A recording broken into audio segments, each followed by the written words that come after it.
What's up, y'all? Now, as a follow-up to my video I posted 5 days ago on the tips and tricks and meta analysis and things for the Global Challenge, the Global Challenge results came out and I placed 13th, which is, I'd say, pretty good. I'm pretty proud of this.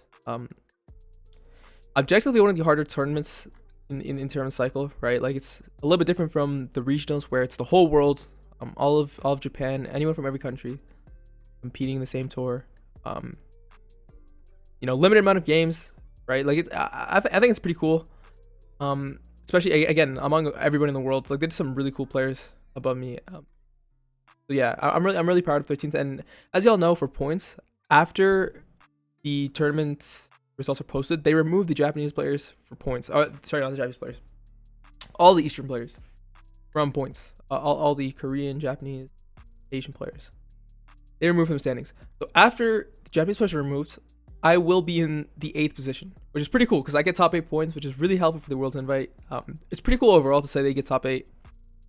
And then shout out to my friend Gio, where he scored 8th place overall, and I believe he'll end up 5th after all standings are resolved and everything like that. Asian players are removed. So yeah, pretty cool. If y'all recognize my team, you probably recognize it from Justin's Twitter, where he posted it. Yeah, I have a pretty similar team. Actually, I have nearly the same team. It's the same 6 Pokemon, same 6 stereotypes, couple spread changes. Well, which I'll talk about. Anyway, really awesome team, and I feel like I was kind of carried by this team overall. Like, it was really, it gave me a lot of options. One thing I will say is that I don't think this is very optimized for best of 3. So if y'all are thinking about using this outside of GC, I'd say, like, it's probably usable, but you have to be aware of a couple things, right? Like, the fact that your opponent actually knows your items for the most part, and your team structure. A lot of teams was really cool because in team preview, I mean, look at it. You can't tell the Urshifu form. Could very well be water. Like, water was from beside Wellspring quite a lot. You can't tell the Golden Go item. You can't tell this setup. Like, this is, you have Intimidate, Speed Control, Redirection. This very well could be set up, but it very well could be just pure attacking, which is, I actually made it doing a mix of both so we could play both modes, which was really cool. Like, I was really proud of this team. I guess the team building process was pretty simple. My contribution was creating the original structure. I think this is like an originally like a Glamora Banderous team, a little bit different. Justin Tang, my good friend who posted the team, actually ended up doing like the majority of the work on it though. Like, I believe it's a completely different team now. Not even similar. So yeah, shout out to him. He sent me like almost every rendition of the team. So yeah, I really appreciate that. Anyways, let's talk about the team. This is the version that Justin posted on Twitter. As you can see, the Landorus is pretty fast, max attack, and the Flutter Mane is really fast. My version of the team, I ran a slower Flutter Mane, a much slower Flutter Mane. That's my boy, Red. And I ran a much slower Landorus. So now, originally on the pace, I ran like this much speed, which ended up being terrible. Oh my god, it was terrible. This is very unfortunately, like very unfortunately, like it just by a sliver of by a single point, Chien-Pao would outspeed you with Adamant Nature. Even if Chien-Pao's at -1, at -1 it outspeed this Landorus. So you fix that by bumping by 2 points. I believe you have to bump another 2 points, and then another point because of IC. I'm not sure. I'm pretty sure this is correct. I'll double check before I post in the comments. The comments should have the best version of this, but what you want to be doing is outspeeding Chi-Yu and Sailwind at -1, which is something you couldn't do with the spread either. So I think it was kind of a mistake to run that slow of Landorus. Overall, it didn't really come up though. I got really lucky with the fact that it didn't come up because it really didn't come up. So very thankful for that. The lowered attack didn't really come up, but the bulk definitely did. I have had like some low HP survivals, so shout out to Gio, who actually again pissed third place for the spread. This spread was awesome. This spread was so good. Really happy with it, except for the speed. The speed, oversight by everybody. I think like I did not make him aware that I had an ICU and Flutter on the team, so he was unaware that that would be a position you play in, if that makes sense, right? How is he supposed to know that I want to outspeed Adam and Chien-Pao at -1? It's not his fault. It was my fault. I should have given more context about the team, and I should have played better with the spreads, and I should double check the spreads. So yeah, updated version of the spreads. Otherwise, pretty standard team. One thing I really liked about this team was its number of options, right? Like I said it in the video, you want options with a GC team, right? Now, with options that included like multiple modes. I think the easiest way to explain that is with Tornadus, with Wellspring, with Landorus, you have a really solid, you know, supporty base for these super strong attackers. And it felt like every game we were kind of setting up some of these attackers, one of these choice attackers, to like between Urshifu, Landorus, and Gholdengo, you'd almost always just be setting up one of these Pokemon into a position where they could just do as much damage as possible, and it'd be up to you, right? You have quite a large selection of Pokemon when it comes to these, and then these Pokemon would be for supporting them. I believe I included Fluttermane in support when it was in attacking, when it was pretty supportive with this set, as you can see. Yeah, man, like overall, like I feel like I got pretty lucky with the fact that this team ended up being really good in matchups as well. Like one team that was really popular was let's damn, what's his name? There we go. I knew my Pokemon people. This team ended up being super popular for some reason. Actually, I take that back. Not for some reason. This team was super strong. It was really tough. Even for a team, again, like I said, I feel like Banners was pretty good into most of this because you could lead it. You had a couple swaps if they led correctly. For example, if they led with the Tinglu mode, you did have swaps like Ogerpon and things like that. Overall, it was kind of like a feel out kind of matchup, right? Like some people would just lead straight off with Dragonite Chien-Pao, and some people would lead with Dozo Tinglu, and some people again would lead like with this little guy. So I think my game plan most games was like leading Tornadus, Landorus. Gholdengo wasn't the most common 6th Pokemon. I believe it was something different sometimes. So depending on the team, depending on some of the matchups, I usually would just lead Tornadus, Landorus, and then you turn into a better position with my Ogerpon. Normally I'd have Gholdengo for the Dragonite Chien-Pao, because without Gholdengo, Dragonite Chien-Pao was pretty tough. One thing I noticed though is that most people will just double your Landorus if you lead it.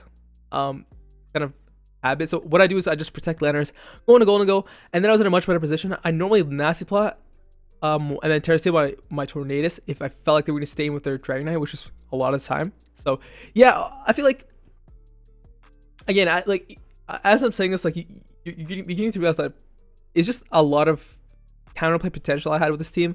It was just a bunch of Pokemon that did a lot of damage, and again, like close team sheet, I had a lot of close team sheet checks. Like I feel like a lot of people feel like close team sheet is like your time to just get super just like the most BS team you can think of, right? Don't get me wrong, GC is definitely for that, but also if you're a person who just doesn't like BSing things, like you can just add like movesets that give your opponent tough time. Like I'll give you an example. Scary Face was so good with Landorus. I'll tell you a position that came up like maybe 10 times, maybe 12 times throughout the GC. I would lead Landorus, Tornadus into a Speed Boost or Flutter. They'd Icy Wind and protect their partner as I Tailwind EQ. Now, they sometimes be faster than me, sometimes I'd be faster than them, the Icy Wind Flutter, before Icy Wind. Point is, they think that they'd then be able to Icy Wind again, outspeed my double Genie lead with their partner Pokemon. What they didn't know is that with Scary Face, I could just Scary Face their Fluttermane, and normally, they wouldn't protect. Like, who was expecting Scary Face, right? Like, this is not something you expect, right? This team wasn't too public when we played, right? Nobody expects Scary Face, so we just Scary Face EQ, extremely strong. Taunt, really damn good. Like Taunt was really good in the GC. It came up quite a lot, and yeah, overall this Fluttermane set was really good. I've really just been loving this Fluttermane set. I really love this Fluttermane set. It's just really strong. So shout out Fluttermane, the only Pokemon I gave a nickname. I don't know why I did that. Ogerpon spread was pretty good. This team is just not weak to Landorus High. So overall, I didn't feel like outspeeding. We didn't feel like I should say we didn't feel like going all the way up to like, what is it, 169 was required to outspeed timid Landorus. We felt like overall, if you outspeed them modest ones, probably good enough. I think it was this.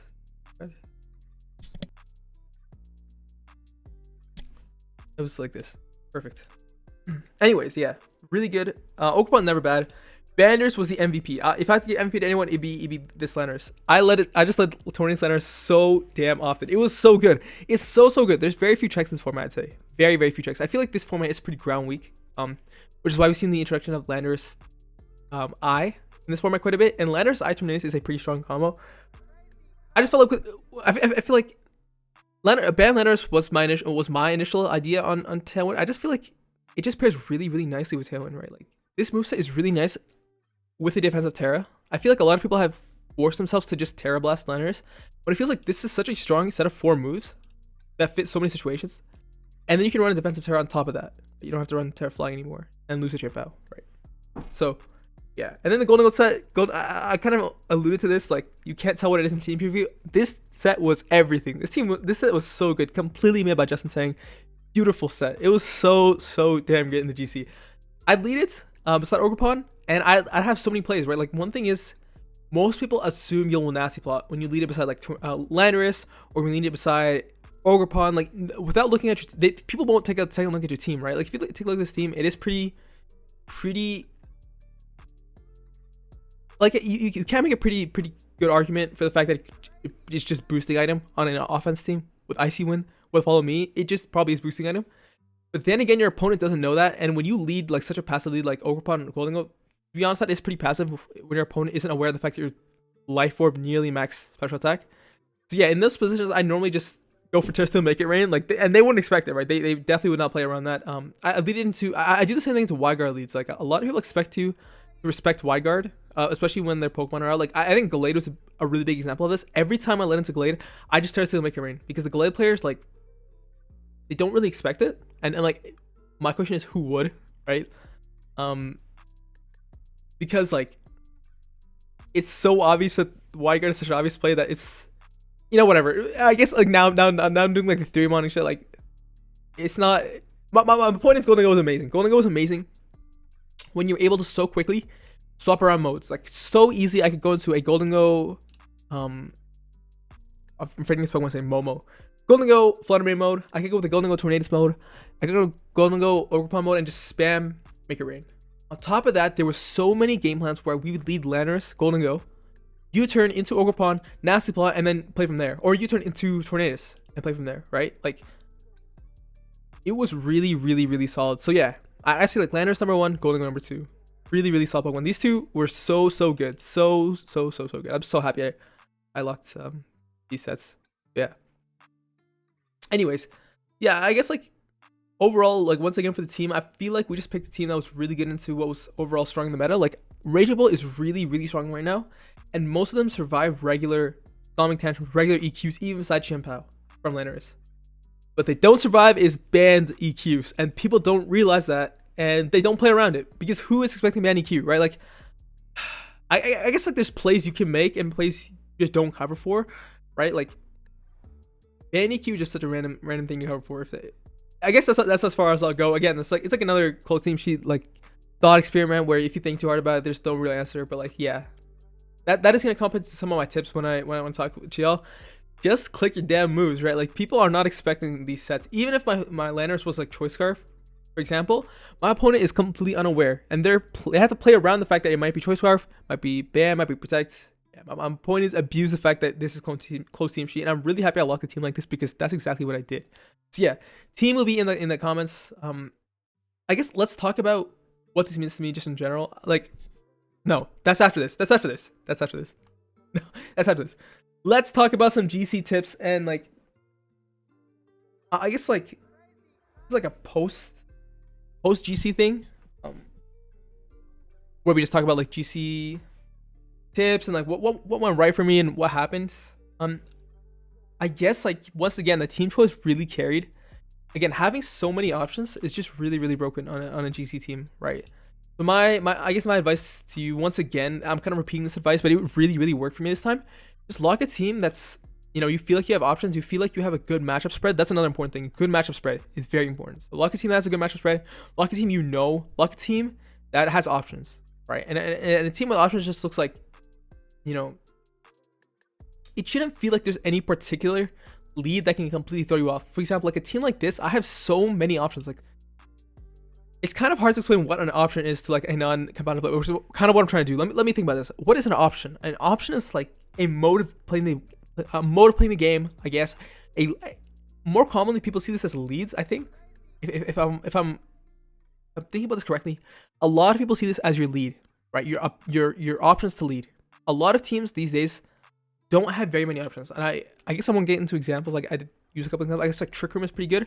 I'm not saying Trick Room is bad. Listen, Trick Room players always be on my ass, bro. No, I'm not saying Trick Room is bad.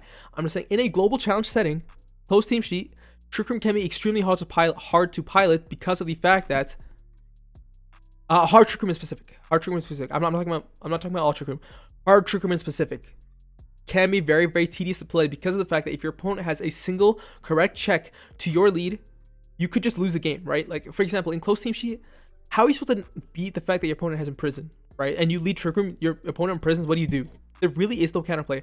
But a team like this doesn't exactly care about the board position. If I lead correctly, if I play correctly, it should not matter. My skill is the only thing holding me back. That's why I kind of went on rant though, but that's just me trying to explain what I mean by options, because I feel like a lot of people are like, what is an option, right? Like, you tell me I have so many options, what are options? That is kind of an option in team building and team playing. Just your opportunities to play the game, your opportunities to make a play. You just have options within those. That makes sense. If I don't sound too like Jaden Smith, think I'm smarter than I am, that's kind of where I put it at. So the other thing I did end up saying during the GC was take breaks. I'm gonna change that. If you guys really want to win, I'm gonna amend that. Only play the GC when you feel like it. When you feel like you're on top of your game, when you feel like you've had a good ladder session, when you feel like you're just in a good mood, then play GC. And what I notice is, like, when I'm in a good mood, when I feel like I want to play the game, I'll play the best, like, by far, right? Like, by far I'll make the best plays. By far I'll make the best decisions. By far I'll be the most excited to play the game, obviously, because that's the state I put myself in. And realistically, I'm just setting myself up to win, right? Like, that's just the reality of it. And when I say I mean everybody. Play when you're happy. Play when you're excited. I kind of alluded to this in the last video, but the same tips and tricks people use on their real life habits, right? For example, people say make your bed in the morning. Same shit in VGC, bro. It's the same principles apply. The same exact principles apply. Warm yourself up before GC, right? Play a ladder game or two. I'm not saying play 30 ladder games. Play two. I'm telling you, try this out. Play 2 ladder games before your important matches or your GC. One if it's best of 3. Only one if it's best of 3. If you need to warm up, play one best of 3 game. And get into a mindset where you don't care how the best of 3 game goes. That's the easiest way I can put it, or like the practice game, the warm up game goes. A lot of people, and you know yourself, if this is you, then don't play, okay? Tips and tricks don't work for everybody. You got to know yourself. If you think that you'll get upset if you lose your preliminary matchup, your preliminary match, or that if you run into like a bad matchup or like you get hacked, you'll be upset, then don't play the games. My point is, for people who kind of do warm up and things like that, start doing shorter warm ups. Start doing more believing. To be honest, I guess that's kind of corny, but like, yeah, honestly, man, just like, lock a team you believe in, and play the game when you're happy, right? And do the bare minimum, right?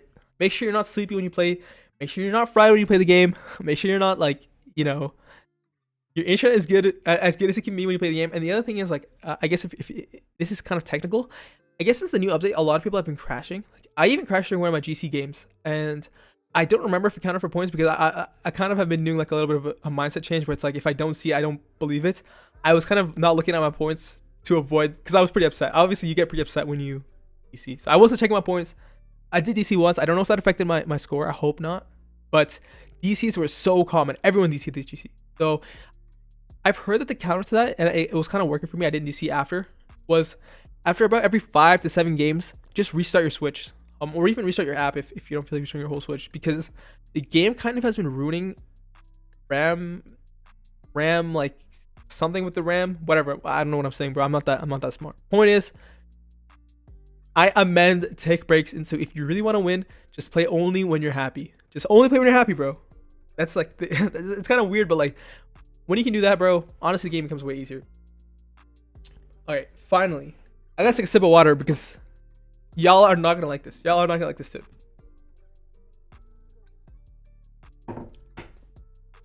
Stop respecting your opponents, guys. Stop respecting your opponents. Stop respecting them. What does this mean? Do not disrespect your opponents, bro. There's a difference between them. And what does disrespect and respect look like? Let's talk about respect. What is respect in VGC? Respect might not be the respect that you're thinking of, where it's like shaking hands and things like that. What I mean by respect in VGC is the onus. Is onus the right word? I don't even know if onus is the right word. Let me search up what onus means. The likelihood, the belief. This is not how you spell onus. The onus is on you that. Dude, I don't even know what this word means. I don't know why I use this word. I don't know. I don't even know this is how you spell it. What does this word look like? This. Anyways, this is kind of weird. Kind of weird. Anyways, my point is, again, when you make more aggressive plays, when you make more plays that your opponents where you're not like over respecting your opponents, the reality is you will be more favored to come out on top. Because again, especially when you play a team, if you listen to me and you play a team with options, and you play a team that has like CTS options, for example, like a very simple thing you can do to make your team better in close team sheet is just adding an Urshifu.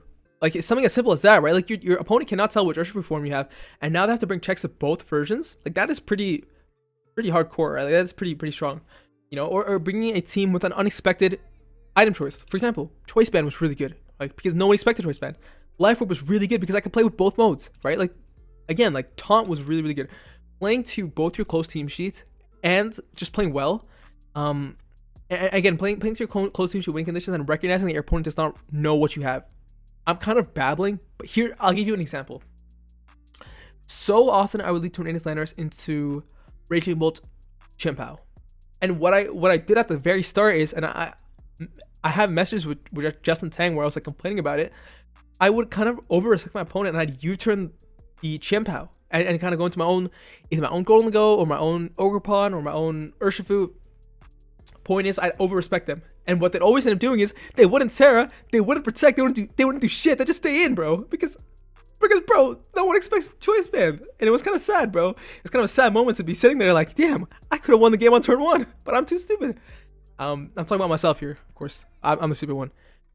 Always just go for it, bro. Just don't over respect your opponents. Again, don't disrespect your opponents. Don't disrespect your opponents. Don't. If you expect a defensive Terra, they're probably gonna do it, right? Like if I mean, like for example, not expecting the Flutter Mane to Terra Fairy because you're like it's close team sheet, it could be anything. That's pretty silly. That's like complete disrespect, right? But you know, not expecting your opponent to realize that you're Choice Band, or not expecting your opponent to play around the fact that you could just Terra Steel make it rain because it looks like you led something that's or more likely to set up Nasty Plot, right? And just saying like screw it, man, like more likely than not end up in a favorable position, right? And just going for more of those plays, that will really help you out, right? And I ended up doing that more often.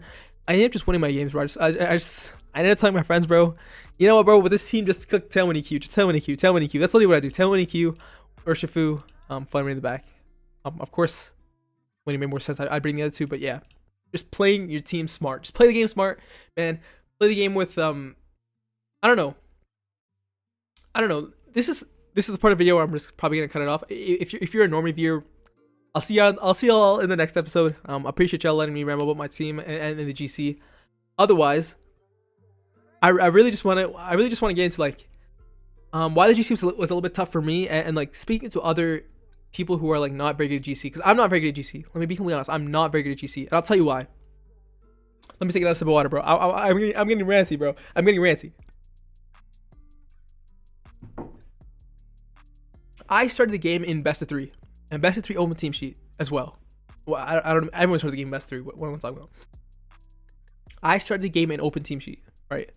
That means I'm not really accustomed to close team sheet behaviors, close team sheet ideas, and that kind of really reflects in my gameplay, right? One thing I've noticed is like I will really overthink positions because I feel like my opponent knows that the movesets I have, even when it comes to movesets, down to movesets, right? My opponent is not aware of the fact that I have Scary Face, right? And I'd kind of like over respect the fact that my opponent might protect their Flutter Mane in a position where it's Scary Face EQ. I kind of talked about this position before. In front of Icy when Flutter Mane leads, I just Scary Face him. I learned to do this later on because I started like realizing and this is the same GC. I'm talking within the same GC. Start realizing that my opponents don't really, they can't respect what they don't know, right? Like, how can you respect Scary Face? How can you respect choice band Landers when these things aren't very common, firstly, and when they're not just something you can assume, right? You can't just assume the Landers are running your choice band, right? I started playing much more aggressively. I started playing much more, screw it. Kind of, if I had to just play in one word, screw it, man. That's what I started doing. Just screw it. Just more often than not, when you make a safe, when you make a play that's safe in the eyes, safe in it. Let me take a second. When you make a play that is, that you feel like is smart, that you feel like covers for every option, that you feel like will have value. Let me be honest, bro. You just gotta trust yourself that you made the right play, right? I guess like trust is pretty important. Yeah, like CTS is quite tough, right? Like look who I'm surrounded by. Like I definitely don't belong here. This is definitely like a once in a lifetime thing, but I am using this opportunity to be like, anyone can get here, right? Like I'm not good at CTS at all, and these are CTS goats. Pyro Okada, bro, is my goat. Nikolaj and his brother, bro. Really, this is actually no, it's Nikolai. Nikolai's the correct way to say it. Nikolai and his brother, really cool placements. And my good friend Gio, who's the goat. Ubislow, Vete, and I'm here, right? So, anyway, really anyone can do it. I guess like know your teams, practice well. This means a lot to me again because like I said, I didn't start in open team sheet. My bad, I'm looking at my words, but I did not start in close team sheet. So it's really cool to be able to compete with these players who've been playing open team sheet all their lives. Some of these players, right? So yeah, pretty cool. I guess I just wanted to take this moment to say like I appreciate y'all. I've been really happy with Mons recently. Yeah, really been happier with life, honestly. I don't know why I am. I don't know why I'm talking about this. Honestly, I just like keeping up with y'all. My bad with the episodes, by the way. I said every single day, I am kind of working on a situation in my house. It's not really a big deal. It's kind of more of the placement of the computer that I record on. If that makes sense. It's a little bit noisy where I am right now, and I can't always record. And I'm trying to fix that. It's like not that big of a deal at the same time, right? I'm just kind of trying to keep you updated. It's not that big of an issue. But yeah, something I'm trying to do is, set myself up more so I can record more videos more often. So yeah, will be more. I'm really happy I got to make this episode. I'm really proud of myself again for this. Let me tell you a small story, bro. I love telling stories. So let me tell you a small story. I'm so happy I have a YouTube channel, no matter how small it is. I can just ramble. At the World Championships, the Japanese restream of the World Championships has these beautiful graphics, bro. Beautiful graphics. Normally they'll take a graphic of people who are on stream or people who place high. I don't think they've ever not done one for anyone in top 8. That I can think of. Right? There probably is a couple more examples. But I didn't get one, bro. I didn't get one. And they're so beautiful, right? I really wanted one because they're so nice to look at. They're so elegant. It's just something about them, right? Like these Japanese team sheets. I guess the only way I can explain it is like it's like a team sheet, but like they have really nice icons. They have really cool flair to it. I don't know. I just really like looking at them, the Japanese team sheets, and I didn't get one for my Worlds team. I was on the World stream. I got top 8 and I didn't get one. So my top 8 opponent got one. My top 8 opponent got one. No, my top 8 opponent got one. My opponent on stream got one, and even my opponent in top 32 match I've got one. So I was like really upset about it. So I guess like this kind of makes up for it. Like this is really cool to look at. Honestly, this is my first time on Liberty. It's kind of a geeky thing to like want to be on like such a to be on a website like this, to have your name on a website like this. But it's really cool. I honestly just feel really happy when I get placements like these, because looking back at your own name on a website like as cool as this, it's really cool. And I hope eventually one day I can get a Japanese team sheet of my team. I really wish it was last Worlds, but that's my next goal. That's my next goal. It's not to win Worlds, it's to get a Japanese team sheet. So yeah, I appreciate y'all who stuck around this long. I really appreciate y'all when y'all just let me ramble. Bro, all the nice comments, it means so much, bro. Like it really is so easy to do this shit just for fun when people are so nice to you. So I really appreciate y'all. I don't know what I'm rambling about. I don't know what I'm getting so worked up about. Anyway, I appreciate y'all a lot. I'll see you on the next one.